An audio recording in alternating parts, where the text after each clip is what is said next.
A single glowing moth flutters through a sleeping house. Its light, the only guide, a young boy named Leo needs to step into a room he was always told to avoid. This is his grandfather's forgotten study, a place of dust and whispered secrets, where a single ancient book lies open on the desk. It hums with a strange energy, and Leo knows it holds the answers to the stories his grandfather shared before his passing. He is risking everything by reaching for it, stepping into a journey where his boundless curiosity must face its greatest fear. By the end of this story, you will discover the profound secret that connects all lost civilizations and the timeless wisdom they left behind. What forgotten truth lies waiting within the pages of that mysterious book, and what will Leo have to become to uncover it? I would love to know, where are you listening from right now, and what is the local time where you are? What do you believe is the one thing all great lost worlds have in common? His fingers brushed the glowing symbols, and the world fell away. The dusty study dissolved into a cascade of shimmering light, a silent explosion that replaced wooden walls and bookshelves with an endless expanse of cold, dark sand. A sky he did not recognize, filled with unfamiliar constellations, arched overhead. The book was gone, replaced by a small, warm weight nestled in his palm, a smooth stone that pulsed gently with a familiar, comforting rhythm. Leo was utterly alone. The initial shock of wonder evaporated, replaced by a cold, sharp terror that clawed at his throat. This was not a story anymore. This was real. He spun around, but there was no door, no warm light from a hallway, nothing but the whispering sand and the vast alien night.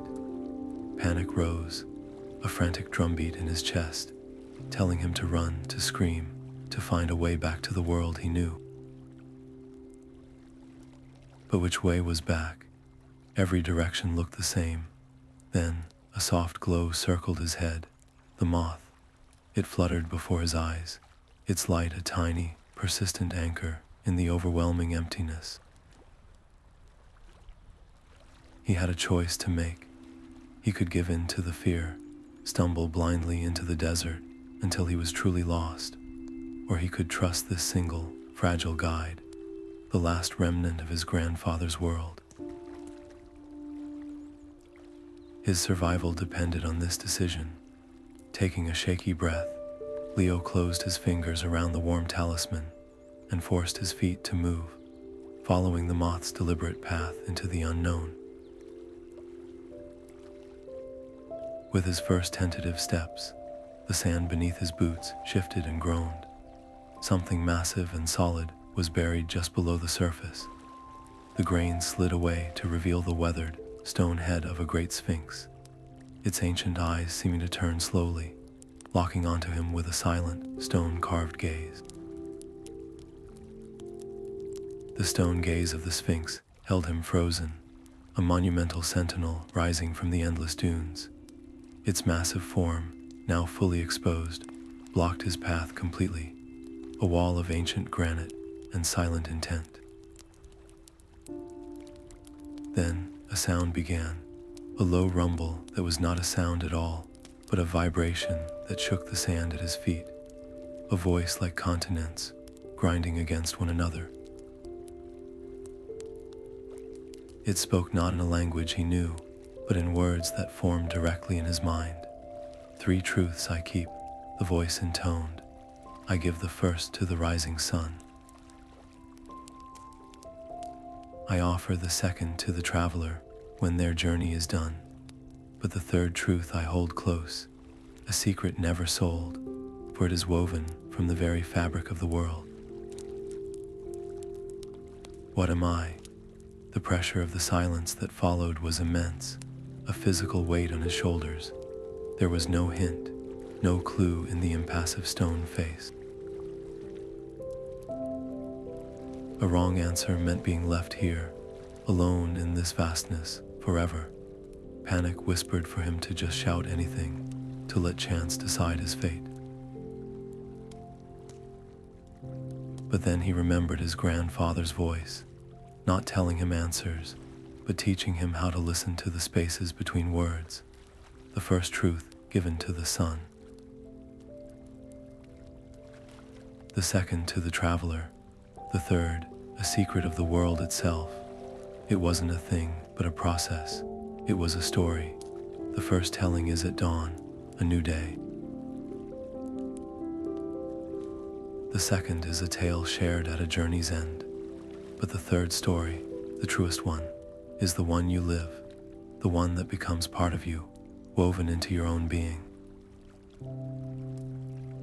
He met the Sphinx's unblinking eyes, his own voice small but steady in the immense quiet. You are a story. For a long moment, nothing moved. Then, with a deep, resonant groan of shifting stone, the great head lowered in a slow, deliberate bow. A single, luminous feather, impossibly soft and glowing with a gentle inner light, drifted down from its mane and settled into Leo's outstretched hand. It was warm, and its light pulsed in time with the talisman in his other palm. The path ahead was now clear, the sand falling away to reveal a hard, ancient road. In the distance, carried on a sudden breeze, came the distinct and roaring sound of a great, unseen river, calling him forward to the next unknown.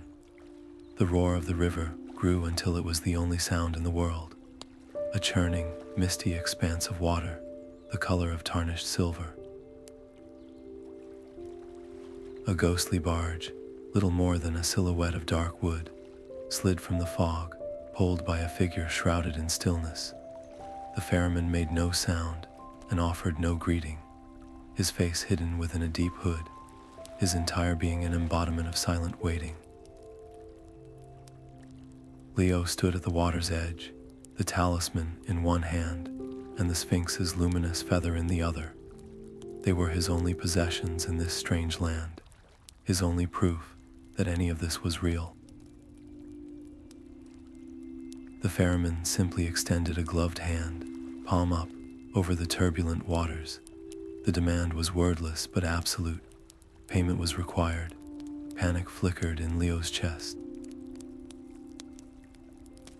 To give up the feather felt like surrendering a piece of the riddle itself, the first key he had earned.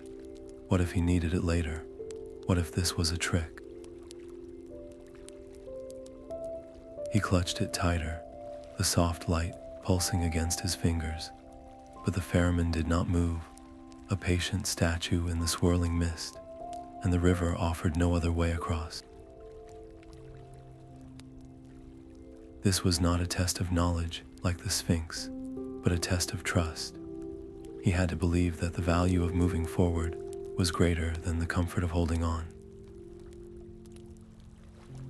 Taking a deep breath, Leo stepped forward and placed the glowing feather into the ferryman's outstretched hand.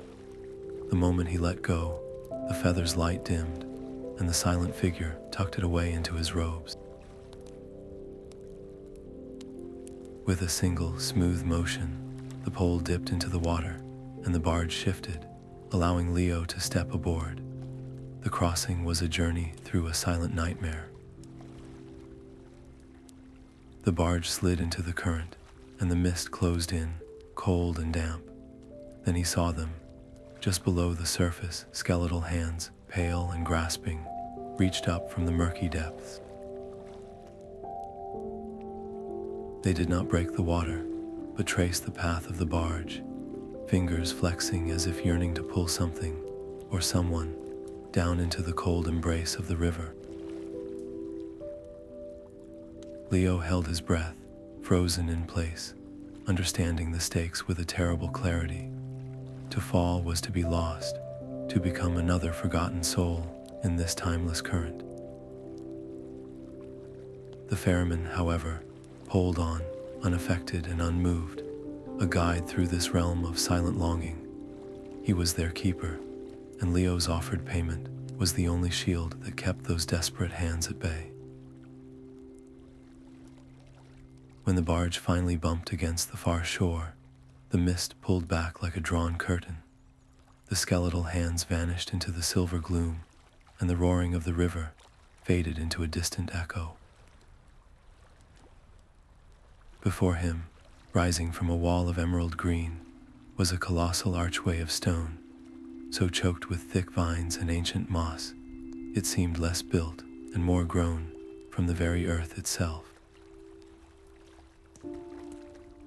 Beyond it, a jungle breathed, a living tapestry of shadows and sounds, its humid air thick with the scent of damp soil and the constant, hidden hum of unseen life. The humid air of the jungle closed around him like a second skin, thick with the scent of wet earth and decay. Every step forward was a battle against the grasping vines and tangled roots, the world reduced to a suffocating cage of green. It was in this oppressive stillness that he first heard them, a sound like dry leaves skittering across stone. Whispers, they seemed to come from everywhere at once, from the rustling canopy high above to the moss clinging to the bark at his feet. At first, he dismissed it as the wind, but there was no wind. The air was perfectly, unnervingly still. The whispers were the only thing moving, a chorus of faint, overlapping voices speaking in a language just beyond understanding. A frantic urgency pulled at him, a desperate need to find a way out of this green prison, to run until he broke into the open air. But a deeper instinct, honed by the Sphinx and the river, told him to be still. The whispers were not random noise, they were a message. He forced himself to stop, to lean against the rough bark of a great tree and simply listen. He closed his eyes, letting the fragments wash over him. A single word emerged from the chaos, then another, pride. They spoke of a city that scraped the sky, built not of stone, but of crystalline light. A civilization so advanced, they believed they had mastered the world itself. They reshaped the land to their will, diverting rivers and moving mountains. The whispers grew more distinct, painting a picture of immense beauty and terrifying hubris. They spoke of a great machine, a heart of the city, designed to draw power from the earth, a power they used without gratitude or restraint. They believed themselves to be like gods. The voices sighed, their tone shifting from awe to a profound, aching sorrow. And in their pride, they forgot the balance. They forgot to listen to the world that sustained them. The story the leaves told was not one of invasion or catastrophe, but of a slow, internal withering.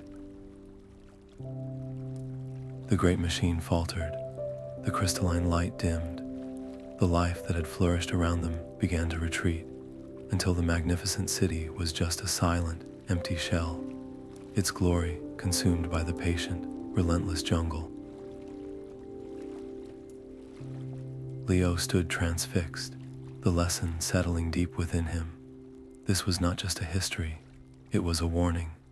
The greatest danger was not a monster or a maze, but the belief that one was above the natural order. His rush to find an exit felt foolish now, a childish impulse next to the profound truth being offered. He had to choose between haste and wisdom. He chose to learn. For what felt like an eternity, he pieced together the whispered fragments until the story of the fallen crystal city was as clear in his mind as if he had walked its streets himself. As the final pieces fell into place, the countless individual whispers suddenly stilled, their purpose fulfilled. Then, in a single, unified breath, they all spoke one last, clear direction. Look to the sentinel. His eyes snapped open. The jungle seemed to have shifted around him. The vines had parted slightly, revealing a colossal tree unlike any other, its trunk so wide it could have housed his entire home. Its immense, gnarled roots did not simply dig into the earth. They formed a deliberate, spiraling staircase of living wood, descending into a darkness that smelled of cool stone and immense age.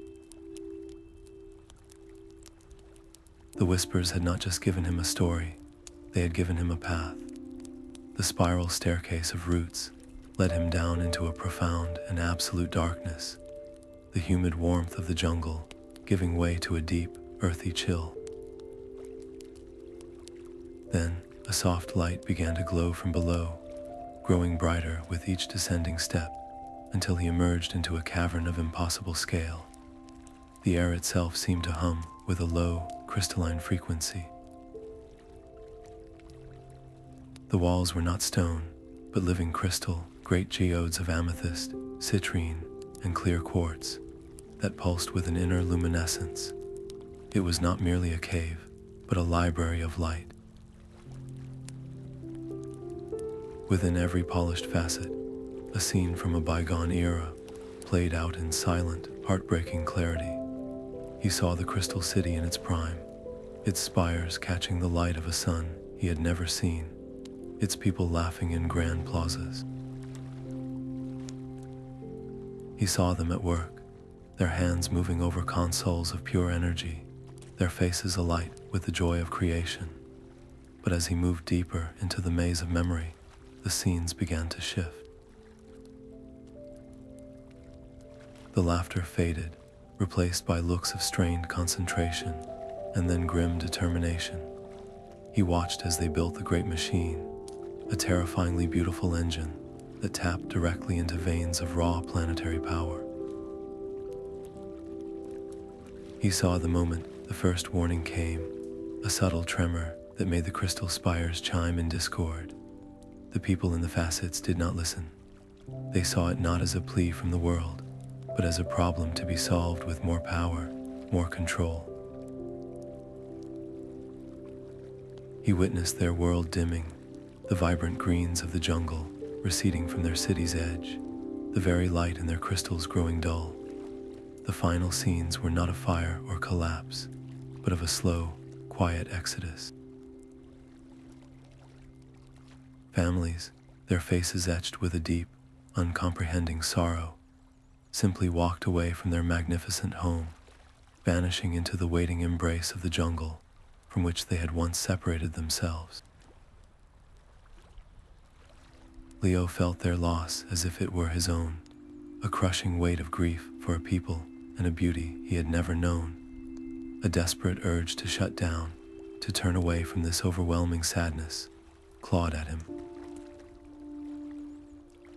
To harden his heart felt like the only way to survive this emotional torrent, but closing himself off would be its own kind of failure, a repetition of the very mistake that doomed this civilization. He had to choose. He let the sorrow in. He allowed himself to feel the full, devastating weight of their story, and in that moment of profound empathy, the grief transformed. It was no longer a burden meant to break him, but a fuel for a newfound, ironclad resolve. He would not let this happen again. The purpose of his own journey crystallized, becoming as sharp and clear as the facets around him. He would find the eternal Citadel, and he would learn its secret, not for curiosity's sake, but to honor the memory of all that was lost here. As this resolution settled in his soul, one crystal near the cavern's heart began to pulse with a light more intense than all the others. He moved toward it, drawn by its brilliance. Within its flawless surface, an image formed not of the past, but of a place that felt like the future. It showed a jagged mountain peak, stark and majestic, silhouetted against a sky dominated by two blazing suns. The vision burned itself into his mind, a clear and undeniable beacon, calling him onward. The cool, crystalline air of the cave was ripped away by a searing wind, Leo emerged onto a mountain, side so steep it felt like climbing the edge of the world. Above him, two suns blazed in a sky of bruised violet, one a brilliant gold, and the other a deep, fiery orange, both beginning their slow descent toward the jagged horizon. Their light was his only compass, casting long, dancing shadows that pointed unerringly upward. Every muscle in his body screamed in protest.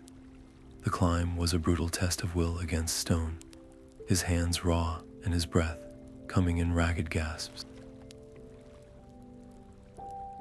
The thin air burned his lungs, and a constant, buffeting wind threatened to tear him from the cliff face and send him tumbling back into the emerald sea of the jungle far below. This was no longer a puzzle for the mind, but a raw, physical battle. His body begged him to stop, to find a crevice and simply rest, but the vision of the twin-sunned peak burned in his memory, a goal that felt both distant and desperately urgent.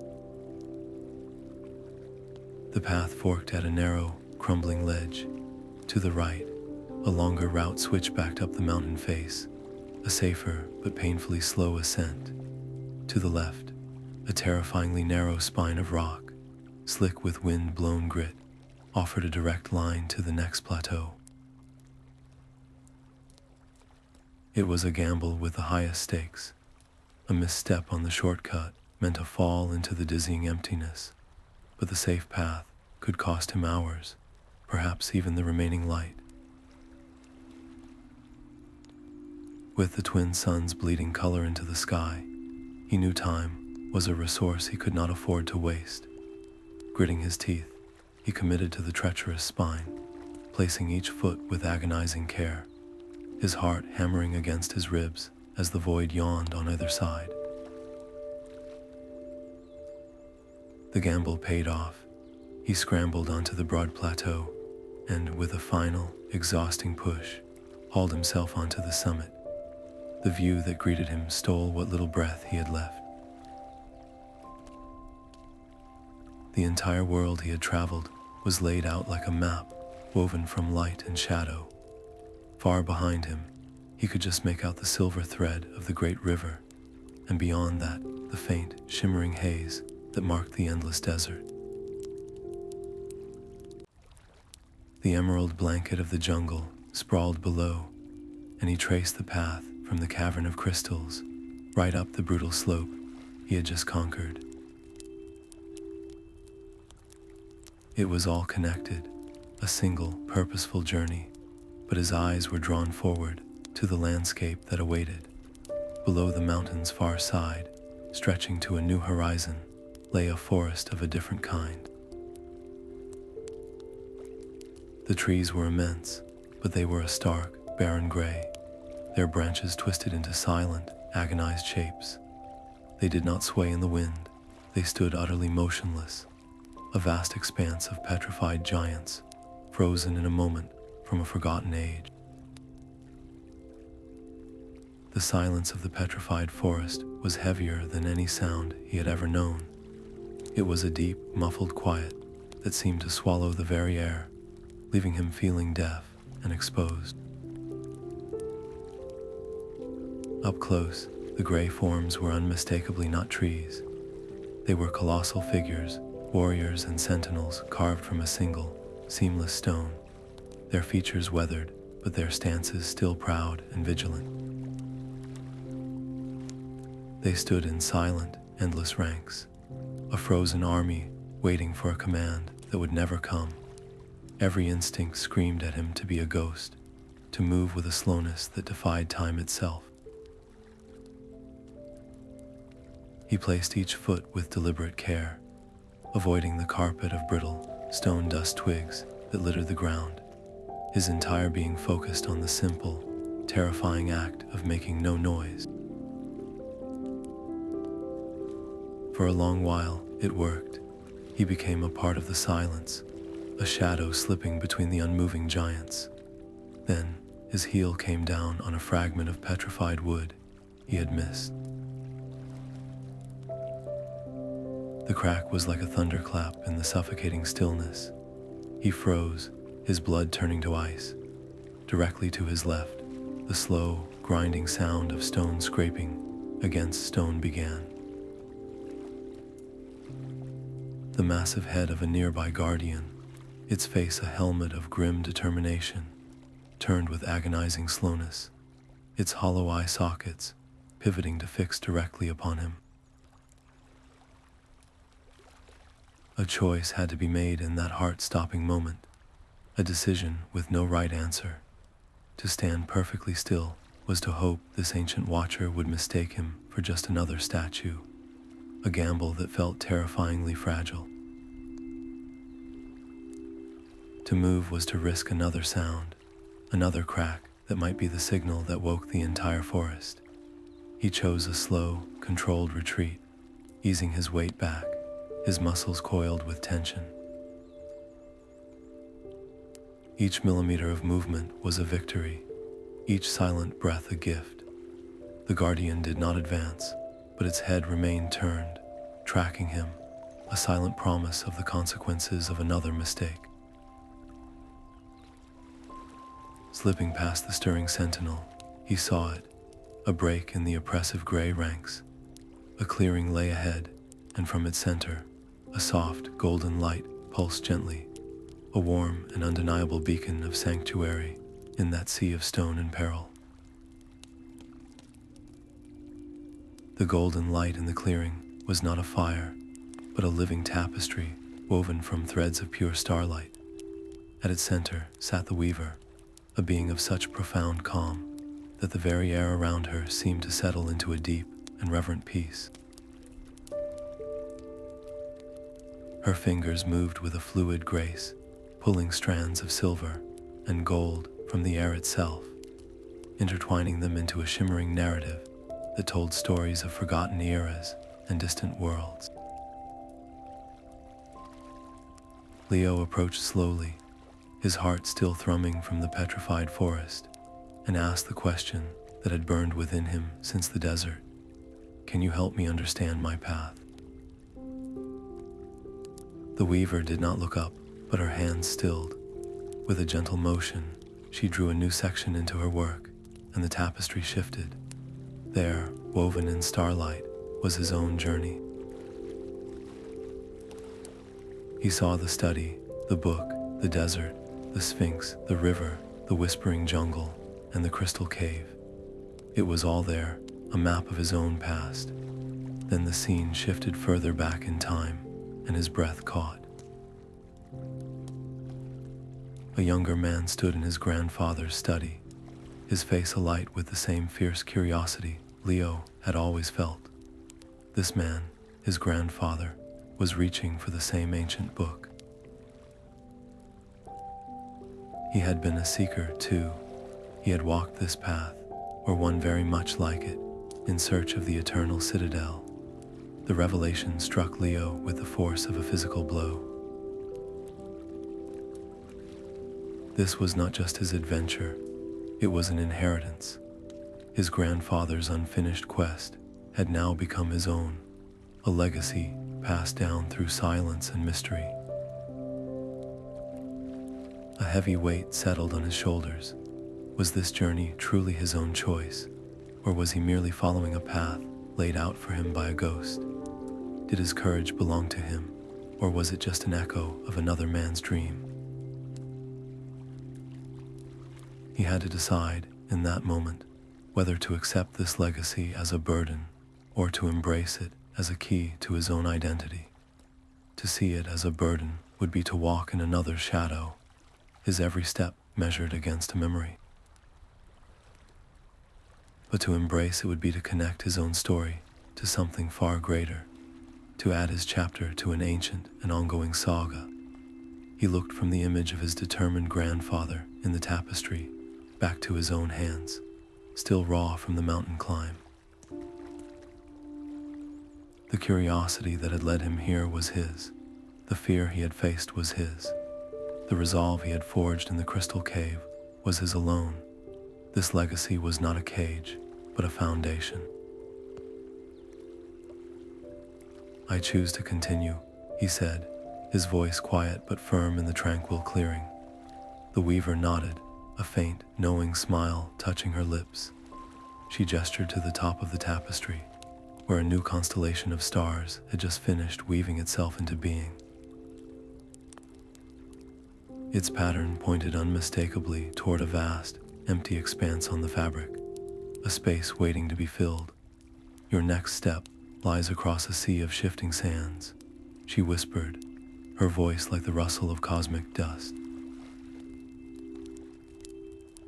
And with those words, the golden clearing and the starlight tapestry began to fade, leaving Leo standing at the edge of a new and formidable horizon. The desert was a living, breathing deception. Golden dunes rose and fell like the chest of a sleeping giant, their crests collapsing in slow, silent avalanches that erased any path he tried to make. The constellation map from the weaver, so clear and brilliant in the tapestry, was useless here.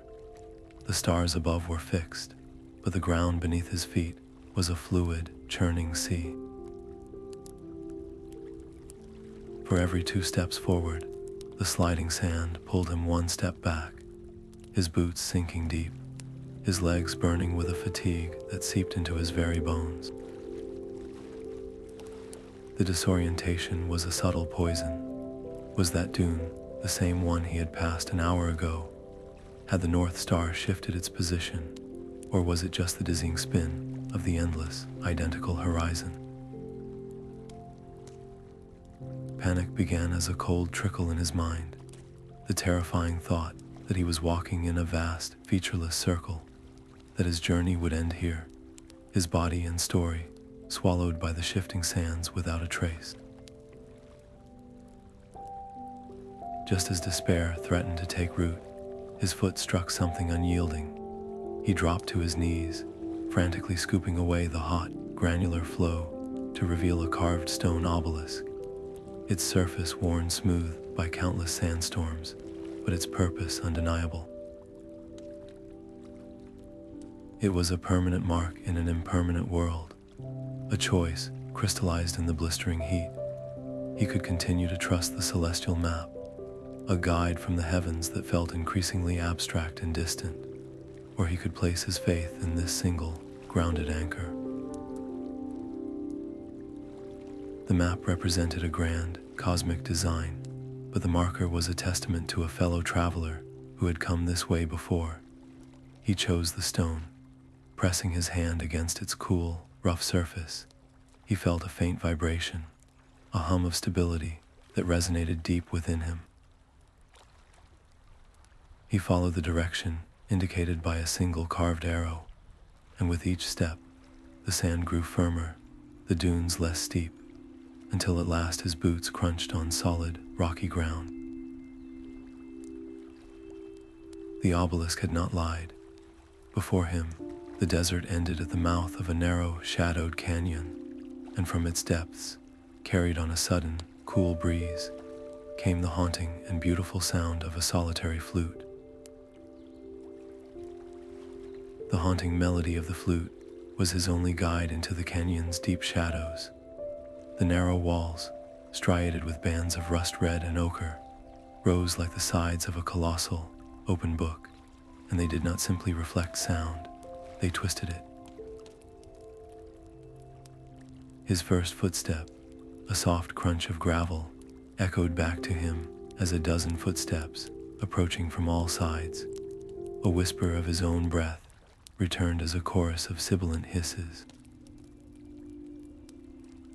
The single, pure line of the flute's song splintered into a maddening cacophony, its beautiful notes warping into shrieks, moans, and mocking, dissonant repetitions that seemed to come from every direction at once. It was a psychological assault, a labyrinth built not of stone, but of sound. Panic was a natural response, a frantic urge to run toward one echo, only to be pulled back by another, to exhaust himself chasing phantoms. He saw the choice with stark clarity. He He could try to block it all out, to press his hands hard against his ears and stumble forward blind and deaf, shutting out both the lie and the truth. Or he could do the opposite. He could listen more deeply than he ever had before, to filter the entire ocean of noise for the one authentic current. He chose to listen. He closed his eyes, shutting off the deceptive visual landscape, and rooted his feet to the ground. He let the shrieks and moans wash over him without clinging to them, treating each distorted echo as static. He focused every ounce of his concentration on the memory of that first, clean note he had heard from the desert's edge. He sought the thread of the melody that held a feeling of profound loneliness, not of menace, but of a deep, enduring sorrow. Slowly, painstakingly, he began to separate the signal from the noise. The true flute song was warmer, its vibrations softer and more consistent, a golden thread in a tapestry of gray static. He took a step, then another, not following the loudest sound, but the truest one, his path becoming a slow, deliberate pilgrimage toward the heart of the melody. The cacophony raged around him, but he no longer fought it. He simply let it be, his focus a shield against the chaos. And then he found him, in a small, sheltered alcove, where the canyon walls curved into a natural amphitheater, sat the flute player. He was less a man, and more a condensation of the canyon's own light and shadow, a spirit bound to this place, his form translucent and shimmering. He played on, his eyes closed, his song a river of loneliness that had flowed for centuries. As Leo approached, the music did not stop, but it changed. The profound sorrow softened, weaving into a new theme of recognition and gratitude. The flute player opened his eyes, and in their ancient, weary depths, Leo saw a reflection of his own long journey. No words were exchanged, none were needed. The music was the conversation, the gift, the reward for a mind that had learned to listen past illusion. As the final, resonant note hung in the air, it did not fade. Instead, it solidified, pulling light from the very air around it. The note stretched, a shimmering ribbon of sound made visible, and arched gracefully over a deep, bottomless chasm that now barred the canyon's exit. It was a bridge of pure, luminous music, waiting for his step. The bridge of light hummed beneath his feet, a ribbon of solidified music that felt no more substantial than a sunbeam. With his first step, the luminous path wavered, its edges blurring into golden mist. It held, but the message was clear. This crossing would demand more than balance. It would require an unshakable belief in the path itself. Each footfall was an act of pure faith, the bridge materializing only at the point of contact, the space ahead remaining a terrifying emptiness over the bottomless chasm. He could not plan his route, he could only commit to it, trusting that the next step would be there when he needed it. Halfway across, a sudden, cold spike of doubt pierced his concentration. What if the flute player's magic had its limits? What if his own worthiness was not enough to sustain the enchantment? The bridge responded instantly to his inner turmoil, flickering violently like a guttering candle. The hum became a strained, discordant whine, and for one heart-stopping second, the light beneath his right foot vanished entirely, leaving him perched over the void. He was going to fall. The certainty of it was a physical blow, but to accept that certainty was to make it real. This was not a test of his body, but of his spirit. He had a choice, a desperate one. He could try to creep forward, each slow, fearful step inviting another failure of the light, or he could do the opposite. He could surrender to the path completely. Closing his eyes against the dizzying drop, he made his decision. He stopped fighting the fear and instead embraced the trust he had learned in the canyon. He thought of the Sphinx riddle, the weaver's tapestry, the silent lesson of the crystal city. He reaffirmed his belief in the journey itself. Then he ran. He ran not in blind panic, but with a focused, defiant courage, his feet pounding on the light as it flared into brilliant, unwavering solidity with every stride. The bridge was no longer reacting to his doubt, but to his conviction, his faith giving it form and strength. He did not stop until his boots crunched on solid stone. The moment he was safe, he turned back to see the bridge of light dissolve into a shower of fading, musical notes that drifted gently down into the darkness. Before him, rising from the morning mist, stood the gates of a city crafted from white marble, so pure it seemed to generate its own soft light. The silence here was immense, a waiting quiet that held its breath. The white marble streets were a gallery of perfect stillness. He walked through a city, frozen in a single, silent breath, its citizens captured in mid-stride, mid-conversation, mid-laughter, all transformed into statues of such delicate artistry, they seemed only to be paused, not petrified. A woman reached for a fruit at a market stall, her fingers eternally inches from a stone pear. Two men sat at a chessboard, their hands hovering over pieces they would never move. The silence was not merely an absence of sound, but a presence, a heavy, watchful emptiness that pressed in on all sides. The instinct to flee was powerful, to run from this beautiful, heartbreaking tomb and never look back. What horror could have caused this? What if it was still here, waiting? But to run would be to abandon them all over again, to let their story be swallowed by the same silence that held their forms. He chose to stay, to walk among them as a living witness, his own soft footsteps, a quiet promise that they would not be forgotten.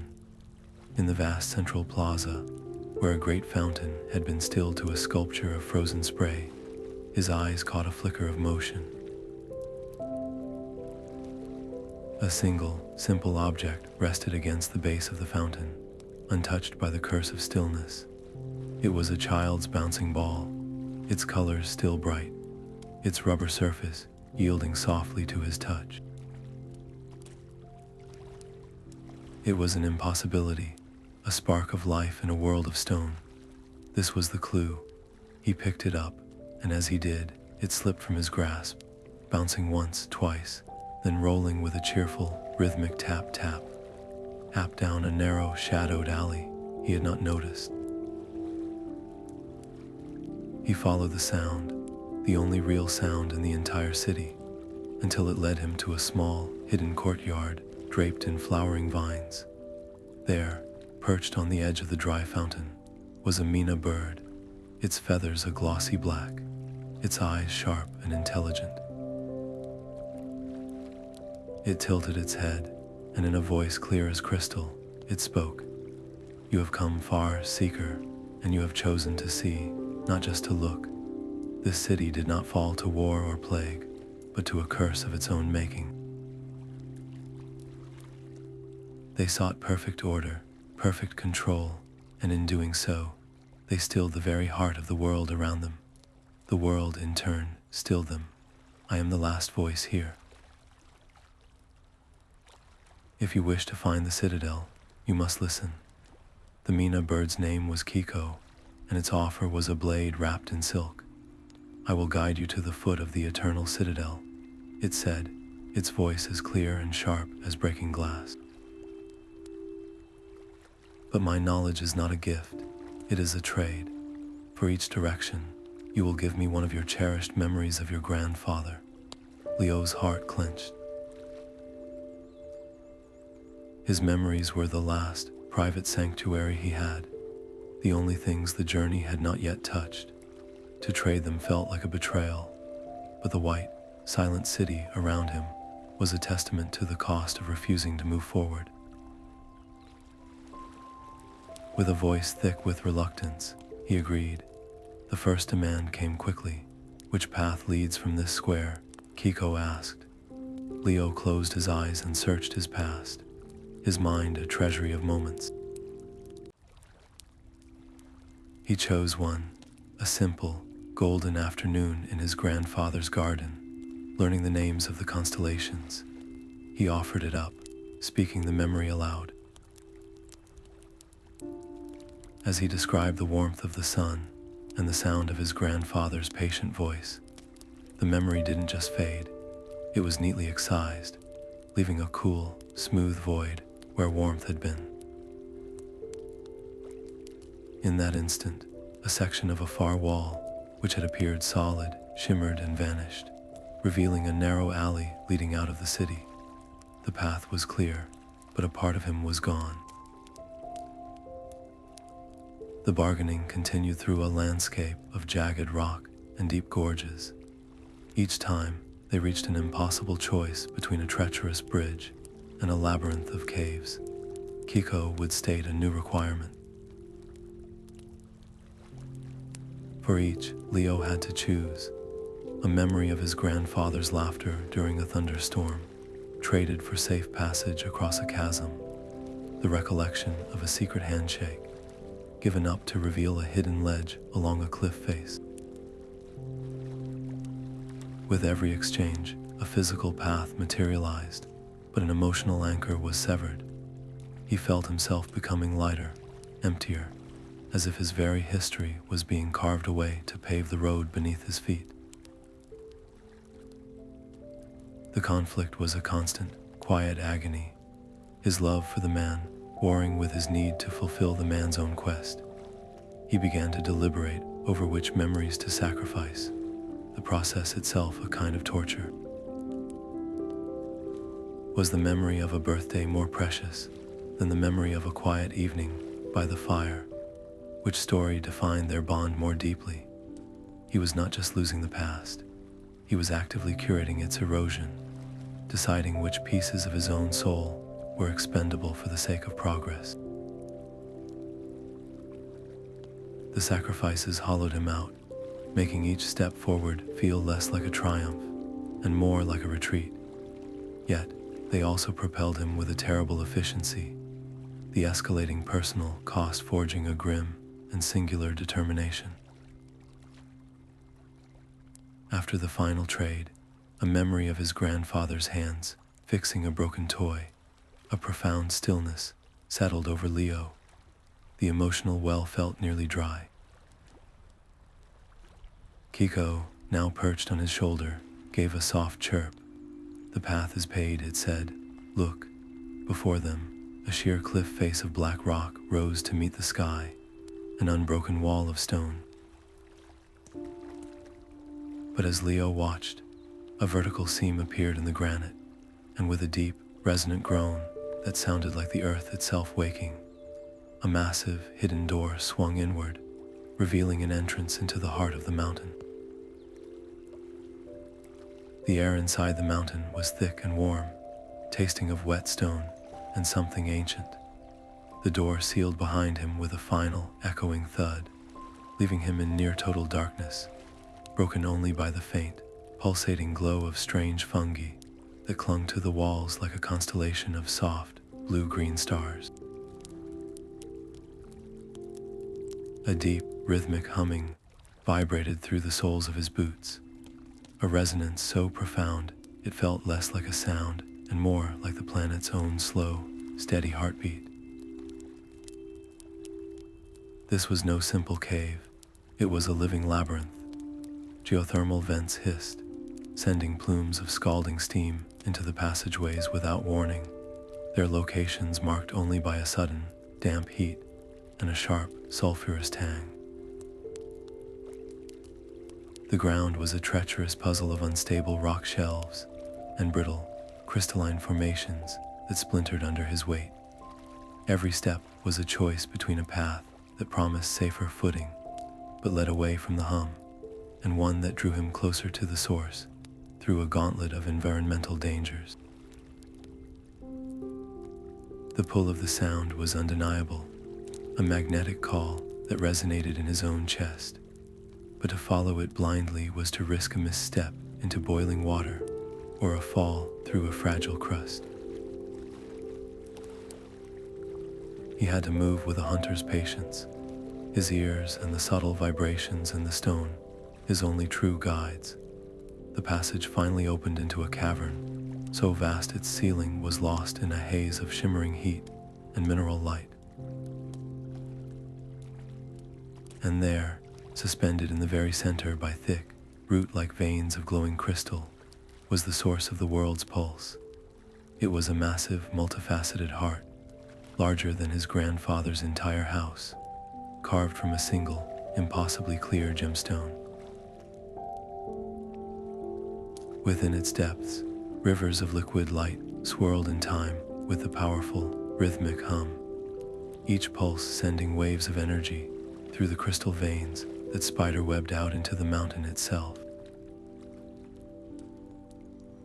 This was not just a wonder, it was the engine of life for this entire realm.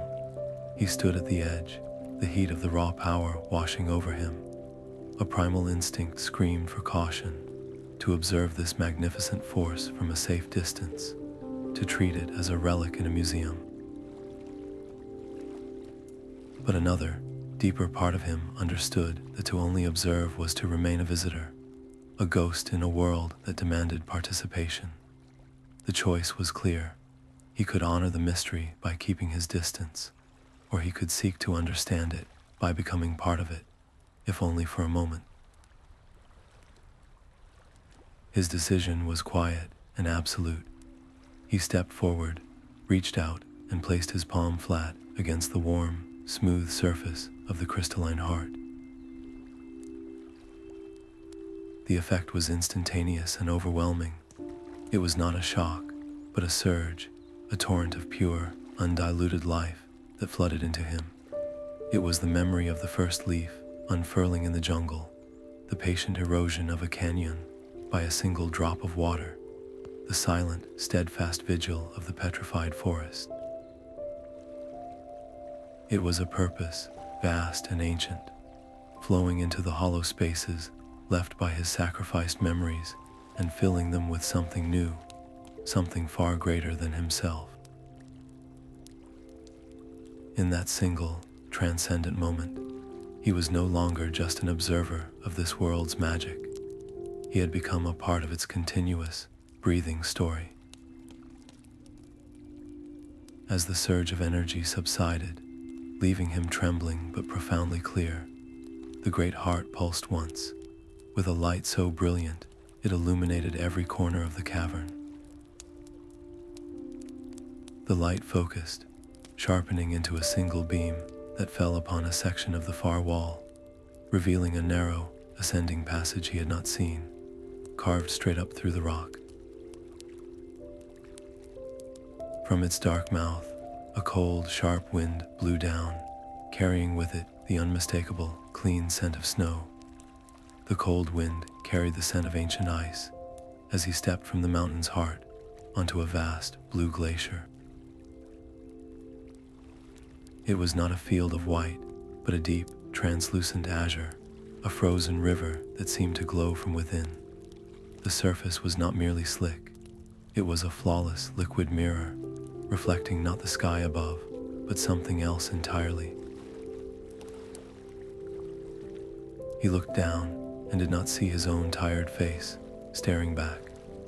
Instead, he saw a version of himself standing triumphant before the shimmering gates of the eternal Citadel, his grandfather's warm, proud smile superimposed over his own.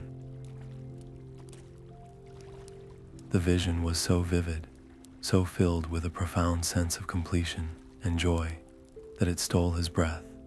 This was a future of success, but as he took a step, the image shattered and reformed.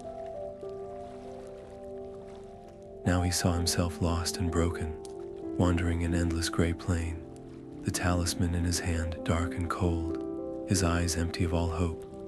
The weight of that possible failure was a physical blow, a hollow ache in his chest. Another step, another shift. He saw himself back in his own world, older, sitting in a comfortable chair. The memory of this entire journey faded into the vague, unsettling feeling of a dream never finished. A life lived with the quiet, persistent ghost of a path not taken. The glacier was not showing him his past, but his potential futures, each one a branching path born from the choices he had yet to make. The temptation was immediate and powerful, to fix his eyes only on the vision of success, to use it as a beacon and ignore the other, terrifying possibilities. To watch the failure felt like inviting it, like making it more real, but he remembered the Crystal City and the cost of ignoring difficult truths. He understood that to be prepared, he had to know the full price of the journey, not just its potential reward. He made his decision. He would watch them all. He forced himself to walk slowly across the glacial plain, his gaze unwavering as he absorbed every heartbreaking detail of the futures that might be. He saw moments of despair, of terrible loneliness, of sacrifices even greater than the memories he had already traded. But woven between them, he also saw flashes of incredible beauty, of hard-won wisdom, and of quiet moments of peace earned through struggle. Witnessing the full spectrum did not paralyze him, it forged him. By accepting the possibility of failure, he stripped it of its power to surprise him. By understanding the depth of the potential loss, he solidified his resolve to avoid it. The emotional toll was immense, but it left him with a cold, clear certainty. He would face whatever came, because he had already faced the echo of its consequence. The glacier ended as abruptly as a cliff, its blue mirror shearing away into a sharp precipice. Below, a storm-racked valley churned with black clouds, and in its center, a single obsidian spire speared the sky. Lightning, raw and relentless, struck its peak again and again, as if the heavens themselves were trying in vain to destroy it. The descent into the storm-racked valley was a plunge into chaos. Wind tore at his clothes with invisible hands, and cold rain stung his face like a swarm of needles. At the valley's heart, the obsidian spire rose like a challenge carved from the storm itself, its surface slick and black. Ancient metal rungs, bolted directly into the rock, formed a ladder straight up into the maelstrom. With his first touch, he felt them hum, a deep vibration that traveled up his arms, the contained energy of countless lightning strikes, waiting to be unleashed. Each rung was a gamble, his grip tested by the sheeting rain and the gale that tried to pluck him from the face of the rock. Halfway up, the world turned white. A deafening crack split the air as a bolt of lightning struck the spire's peak just above him. The shockwave vibrated through the metal, numbing his hands, and the air itself smelled of ozone and scorched stone. A section of rock beside him blackened and smoked, a stark reminder of how thin the line was between ascent and annihilation. He clung there, pressed against the cold, wet obsidian, his heart hammering against his ribs. He had a terrible choice to make. He could wait, hugging the rock for a sliver of safety, hoping for a lull in the storm that might never come, or he could commit, climbing directly into the heart of the fury, trusting his strength and the humming rungs to see him through before the next cataclysmic strike. Waiting felt like surrender, a slow freezing on the side of a mountain that demanded action. He chose the storm, pushing away from the relative safety of the rock. He climbed with a desperate, focused speed, his movements becoming a defiant rhythm against the wind's roar. He did not fight the storm, he moved with it, using its violent gusts to propel himself upward, rung by agonizing rung. His courage forged a path through the elemental rage, and finally, his hand closed over the final rung, hauling his exhausted body onto a small, sheltered platform carved just below the spire's jagged peak. The relative silence was sudden and profound, the howling wind now a muffled groan. The storm still raged around him, but he was in its eye, and there, bolted to the platform's edge, was an old brass telescope, its patented surface gleaming faintly in the charged air. He leaned forward, pressing his eye to the cold eyepiece, and adjusted the focus. The lens swept across the storm-tossed horizon, and then he saw it. There, impossibly distant yet perfectly clear, bathed in a calm, golden light that defied the surrounding darkness, stood the eternal Citadel. Its towers spiraled toward a sky of their own making, a promise made real after a climb through hell.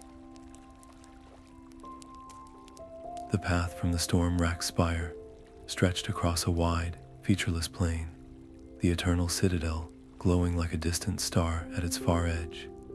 The ground was dotted with standing stones, each one a silent, weathered sentinel that seemed to turn an unseen gaze upon him as he passed. With every step, the air grew thicker, humming with a tension that was both anticipation and dread. He knew this was the final trial. Then, the first stone began to glow, a soft, pulsing luminescence from within its ancient granite. A low chant rose from it, a single, resonant syllable that held no meaning, only a deep, vibrational pull. Another stone lit up, then another, until the entire plain was a grid of humming light and overlapping, dissonant voices. The sound did not assault his ears. It vibrated directly in his mind, a psychic static designed to cloud purpose and breed uncertainty. The path ahead seemed to waver, its straight line beginning to curve and twist before his very eyes. The instinct to run was a physical itch in his legs, a primal scream to escape the disorienting field. To run would be to admit fear, to show a fractured will. He knew, with a cold certainty, that if he gave in to that panic, the plain would become an endless maze, the Citadel receding forever into a beautiful, taunting illusion. His only way through was an absolute, unshakable demonstration of intent. He made his choice. He would not run. He would not even hurry. Planting his feet firmly, he took a slow, deliberate breath and began to walk. He matched his pace to the steady rhythm of his own heartbeat, a calm, internal drumbeat against the chaotic chorus. He fixed his eyes on the Citadel's gleaming gates and did not allow them to wander, even as the stones flared brighter and the chants swelled into a cacophony that threatened to shatter his concentration. He walked with the quiet confidence of someone who had already arrived, his every step a declaration that he was worthy of the path. He acknowledged the power of the stones, but he refused to be governed by it. His unwavering progress became a force in itself. With each confident stride, the nearest stones began to dim, their chants faltering into confused silence.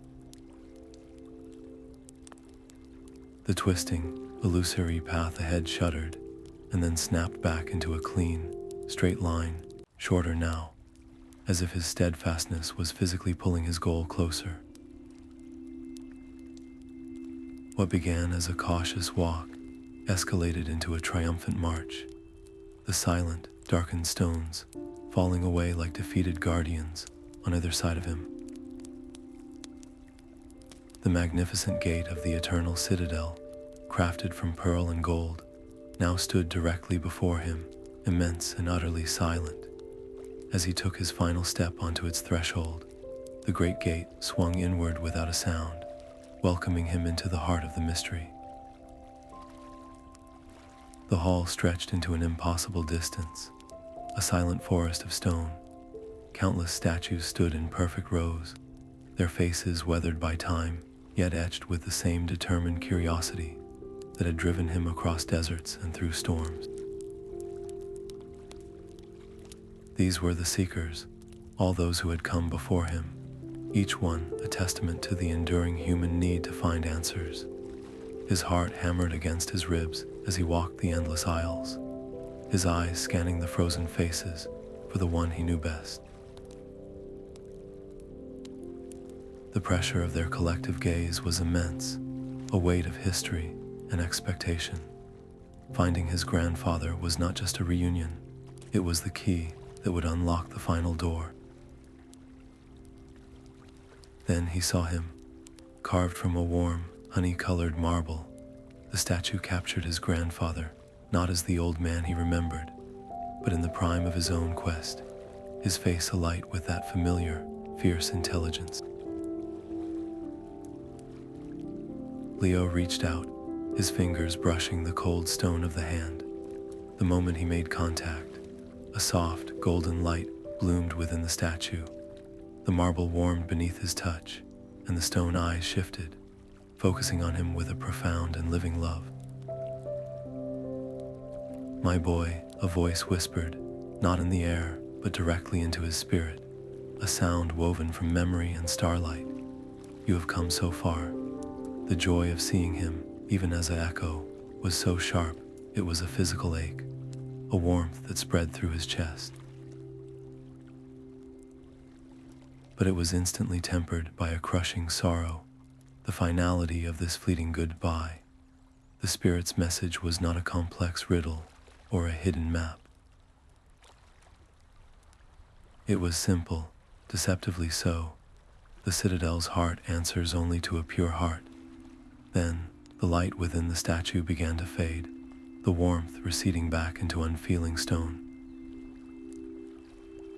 The choice was now his alone.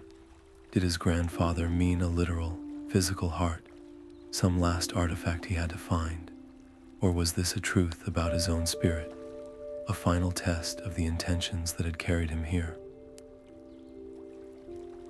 He looked from the fading light in his grandfather's eyes to the vast, silent hall of other seekers. He thought of the memories he had traded, the fear he had faced, the empathy he had learned. This was not about proving he was worthy of a prize. It was about understanding why he sought it at all.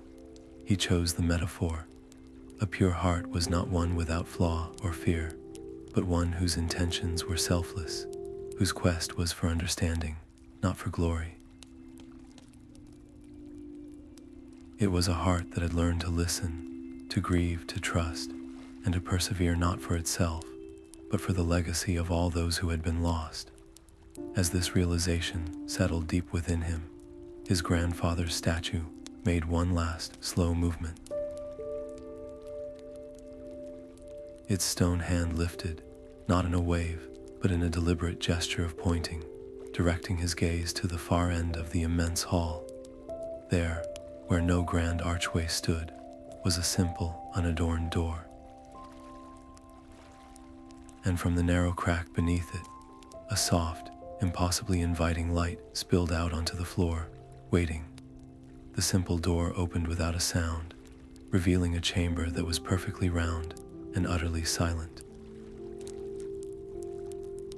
At its center, suspended in the still air, floated an orb of such intricate, woven light that it seemed less an object and more a living thought.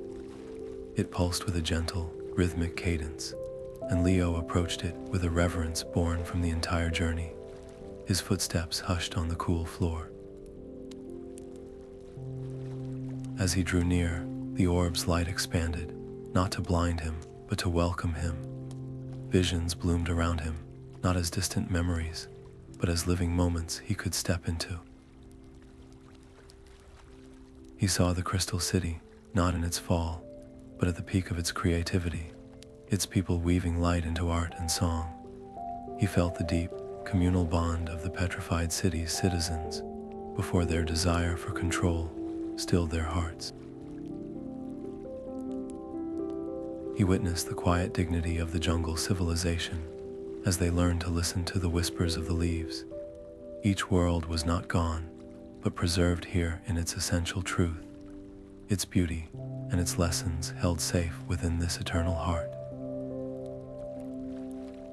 The conflict that arose was not with a monster or a maze, but within his own soul. A powerful temptation whispered to him, a voice that felt like his own, yet carried the pride of all the fallen cities. He could reach out, touch the orb, and claim this immense power. He could use it to reshape his own world, to prevent loss, to ensure no one would ever have to feel the sorrow he had witnessed. It was an offer of ultimate control, the very same desire that had undone the civilizations now held within the light. The fate of this sacred place, this library of lost worlds, rested entirely on his next action. To take the power would be to repeat the oldest and most tragic error, to become the very thing the Citadel existed to remember as a warning. He looked from the glowing core back to the visions of the people he had come to know, their stories now a part of him. His choice became clear. He would not claim the power. He would not try to own it, control it, or bend it to his will. Instead, he took a final step forward, bowed his head in deep respect, and simply let his understanding flow outward, his grief for what was lost, his gratitude for what was saved, his promise to carry their wisdom forward. He honored the light by asking for nothing in return. The moment his selfless intention crystallized, the orb brightened into a radiance that was warm and joyful, not harsh. A single harmonious note hummed through the chamber, a sound that was the essence of peace. This note spread, resonating through the pearl and gold of the Citadel, through the very stone of the mountain, until the entire structure was alive with a vibrant, singing energy, celebrating not a conqueror, but a guardian. The stone beneath his feet softened into a carpet of living moss, and the silent air began to thrum with a low, joyful hum. All around him, the Citadel was breathing its first true breath in ages. Faded murals along the walls blazed with color, as if freshly painted, their stories of lost cities and ancient skies, now vibrant and alive. Dust motes dancing in the air shimmered into flecks of gold, and from the very stonework came the distant, happy echoes of laughter and song, the restored voices of civilizations he had thought gone forever. He was not their master, standing in command of this miracle, but their honored guest. A profound sense of rightness settled over him, a quiet understanding that witnessing this rebirth was a far greater gift than controlling it could ever have been. The immense tension of his final choice melted away, replaced by a deep and humbling awe. He made no attempt to direct the unfolding splendor, to ask for anything, or to claim a single shred of it for himself. Instead, he simply began to walk, a quiet observer moving through the revitalized halls. He watched as archways bloomed with crystalline flowers and fountains of liquid light sprang to life, their waters singing softly. His passive observation, his willingness to simply be present and bear witness, seemed to be the final key the Citadel needed. With every step he took, the restoration escalated, the energy swelling from a quiet reawakening into a grand, universal celebration of life restored and legacies preserved. As he paused in the center of the great chamber, The orb of light pulsed gently, its warm, brilliant glow expanding outward until it softly enveloped him, not as a test, but as an embrace. The warm light faded from his eyes, leaving behind the familiar scent of old paper and dust. He was standing in his grandfather's study, his hand resting on the solid wood of the desk. The ancient book was closed before him, its cover cool and silent, the glowing symbols now just faint, embossed patterns in the leather. Nothing in the room had moved, yet everything had changed. He was home, but the boy who had first reached for that book was gone. In his place stood someone who carried the silent weight of petrified forests, the sorrow of crystal cities, and the profound peace of a singing heart. The ordinary world felt both comfortingly real and strangely distant, like a story he had read long ago. He had to choose what to do with this impossible knowledge. He could lock it away as a secret, a private treasure too vast to explain, or he could let it reshape his life, allowing the journey's lessons to guide his steps in this quieter world. The true test was not in reaching the Citadel, but in bringing its wisdom home. He knew then that his quest was not truly over. It was simply beginning in a new form. He would live by the principles he had learned, to listen deeply, to act with empathy, and to honor the fragile balance of all things. Walking to the window, he pushed it open, breathing in the cool night air. He looked up at the familiar stars, and there, woven between the old constellations, was a new pattern of brilliant lights. It was a perfect, shimmering image of spiraling towers and radiant gates, a permanent signature of the eternal Citadel, etched into the heavens, a silent promise that some truths, once found, are never truly lost. The familiar constellations outside his window now shared the sky with a new and permanent wonder. Leo understood then that the true treasure of the Citadel was not a secret he could hold in his hands, but a transformation he carried in his spirit. He had not conquered a place, he had learned a lesson. Every civilization he had walked with, from the proud crystal city to the silent, ordered streets, had shown him a different facet of the same profound truth. Balance is not control, and memory is not a cage. It is a living thread that connects all stories, and a pure heart is simply one brave enough to listen to them without seeking to own them. The curious boy who stepped into the dusty study was gone, replaced by a quiet guardian of stories, his own curiosity tempered by a deep and abiding empathy. The world around him, once so ordinary, now hummed with a hidden richness. The rustle of leaves in the garden held the echo of a whispering jungle, and the steady rhythm of his own heartbeat remembered the song of the crystalline core. He knew the light of the Citadel was not something he had left behind in a mythical realm. It was a quiet fire now burning within him, a compass for a different kind of adventure. The greatest journeys, he realized, are not always to distant lands, but into the depth of our own capacity to understand, to grieve, and to protect the fragile, beautiful balance of all things. And that is a story with no end.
you.